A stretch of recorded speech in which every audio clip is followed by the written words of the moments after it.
Hi there, this is a video explanation of some key battles of the Revolutionary War.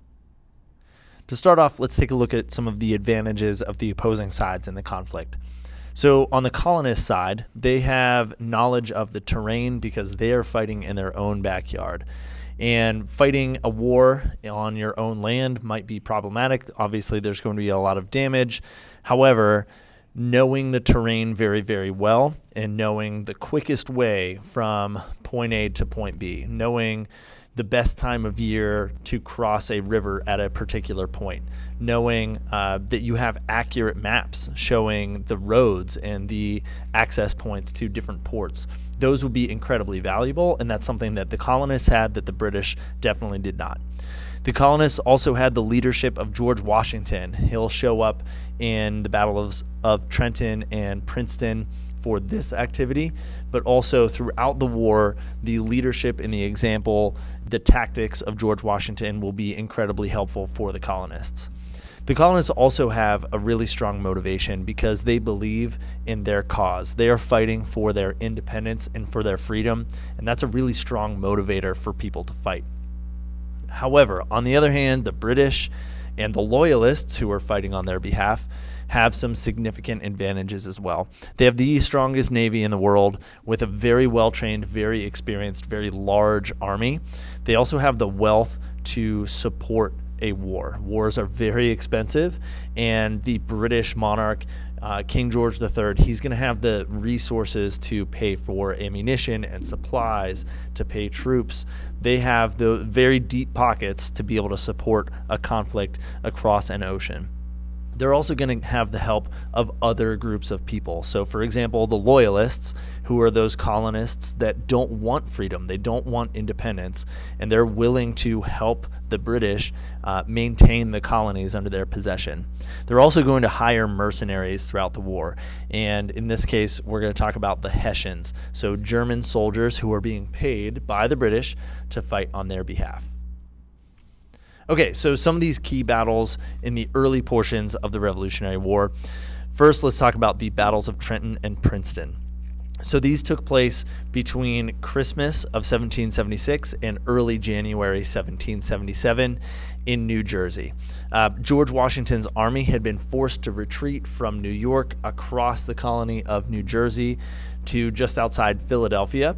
And at the end of 1776, a lot of the contracts for these soldiers in Washington's army were going to expire. So when the calendar ticked over to 1777, a lot of his soldiers would no longer be required to serve in the military. And so George Washington decided to lead some surprise attacks on the cities of Trenton and Princeton in New Jersey. So on Christmas night, 1776, that painting in the top right corner there, the famous image of George Washington leading his army across the icy Delaware River. He caught the Hessians who were in possession of the city of Trenton by surprise, managed to capture over 900 of those Hessians. Only 2 American patriots were lost in the battle, and they died because of exposure, so essentially because it was so cold in the middle of the winter.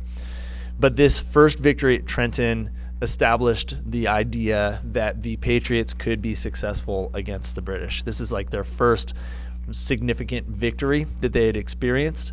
It showed that they had a general, a leader who could be successful against the British, and it convinced many of these soldiers to stick with the cause, to fight more with George Washington and the Continental Army, to push on to Princeton and ultimately continue to fight for their freedom. So this map shows the location of Trenton, and there's the Delaware River where George Washington led his crossing, eventually surrounding and capturing those Hessian forces at Trenton. The Battle of Saratoga in New York from September through early October of 1777. The British Army, part of their plan was to separate the New England colonies from the rest of the 13 colonies, and they do that by invading from Canada, which was a British possession, and ultimately joining forces with other British armies coming from New York City and Ontario, capturing the city of Albany, New York. And what resulted was outside of Albany, about 15 miles away, in this little area called Saratoga, the American army stood up to those British forces invading from the north. So there were two separate battles, which ultimately forced the British under General John Burgoyne to retreat, to give up their plan to invade from Canada and cut off the New England colonies from the rest of the 13 colonies. Is significant because this is a key turning point after which the French will formally support the Patriot cause. So France, being Britain's #1 arch enemy in Europe, had wanted to support and had informally supported the colonists all along because they disliked the British too. But now, after the Battle of Saratoga, they see that this is a cause that could actually be productive, and they see an opportunity that if they can commit forces and their navy, we'll see later, to the colonists, the Patriots' cause, then they could ultimately turn the tide in favor of the Americans. So here, this is the planned invasion from Canada of the British Army, and you can see where the Continental Army was able to stop their advance and force John Burgoyne and the British to retreat. This battle is also famous if you've heard the name Benedict Arnold. He's the famous American general who fought here at Saratoga and ultimately traded his military career with the British. He became a traitor to the Americans by joining the British partway through the war. Next, the Battle of Kings Mountain, which took place in South Carolina in October of 1780. This is a different sort of battle because this is a fight primarily between patriotic colonists and loyalists. So colonists fighting against each other. And part of the British plan was to rely on loyalists, particularly in the southern colonies, to fight against the Patriots and hold their own in the south so that the British Army could focus more in the northern colonies. What ended up happening in this battle is the Patriots were able to surround the loyalists at the top of a hill.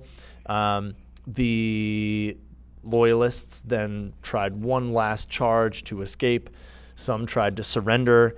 Ultimately, they were defeated. A number were killed. And this proved to the British that they couldn't simply rely on the loyalists to win for them in the South, that the British would have to be victorious and commit troops to the South themselves. They couldn't simply rely on support of the loyalists. So here's a look at the fighting in the woods in South Carolina at Kings Mountain. Finally, the Battle of Charleston. This battle took place between March and May of 1780. This is a very long, drawn-out battle because this is a siege of the city of Charleston, an important port city in the South where American troops were surrounded. So the British strategy here was to surround the Americans on land and by sea. And the Americans under Ben Lincoln were forced ultimately to surrender. They were given the opportunity to surrender partway through, but they rejected that opportunity, continued to fight and hold out against this bombardment that you can see in the top right corner from the British. But ultimately, they had to surrender over 5,000 troops. This was a very costly loss for the Americans that it would take some time for them to overcome. We will see later that they do at the Battle of Yorktown, but this loss at the Battle of Charleston, passing on this opportunity to surrender and fight another day, would prove very costly for the patriotic cause. So these are some of the key battles early in the Revolutionary War. Hope this helps you understand some of these pivotal moments in the early portions of the Revolution. Thanks for watching.